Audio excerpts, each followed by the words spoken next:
தனுசு ராசி நண்பர்களே, தனு ராசிக்கு இன்றைய தினத்தில் அப்படியே ஆய்வு பண்ணி பார்த்தா இன்னைக்கு பேர் புகழ் அந்தஸ்து கூடி வரும். சில டயத்தில் பார்த்துட்டுனா யாரா நம்பி ஒரு வேலையை விட்டுருப்பேன், அந்த வேலையை அவள் செய்யவே மாட்டாள்.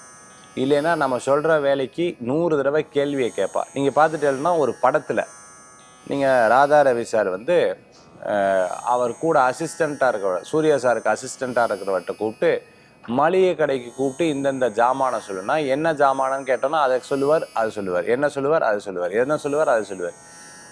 அதே சூர்யா சார்கிட்ட சொல்லும்போது லிஸ்டெல்லாம் எடுத்துகிட்டு என்னென்ன வேணுங்கிறது எல்லாத்தையும் சொல்லி டயத்தையும் ஃபிக்ஸ் பண்ணி ரொம்ப அழகாக எடுத்து சொல்லுவார். அந்த மாதிரி ஒரே காலில் எல்லாத்தையும் முடிப்பாங்க. அதே மாதிரி உங்களுக்கு இன்றைய தினத்தில் ஒரே விஷயத்தில் எல்லா காரியத்தையும் முடிக்கிறதுக்கு உண்டான திறமைகள் இருக்குது. அதை பயன்படுத்தினீங்கன்னா நல்ல பலன்கள் இருக்கும். போற்றுவோர் போற்றட்டும், தூற்றுவோர் தூற்றட்டும், எல்லாம் கண்ணனுக்கேன்னு சொல்கிற மாதிரி எல்லா விஷயம் இறைவனுக்கு விட்டுட்டு செயல்பட்டல்னா அற்புதமான பலன்கள் உண்டு. இன்றைய தினத்தில் தனுசு ராசி நேயர்களுக்கு வழிபடக்கூடிய தெய்வம் கிருஷ்ணர் வழிபாடு.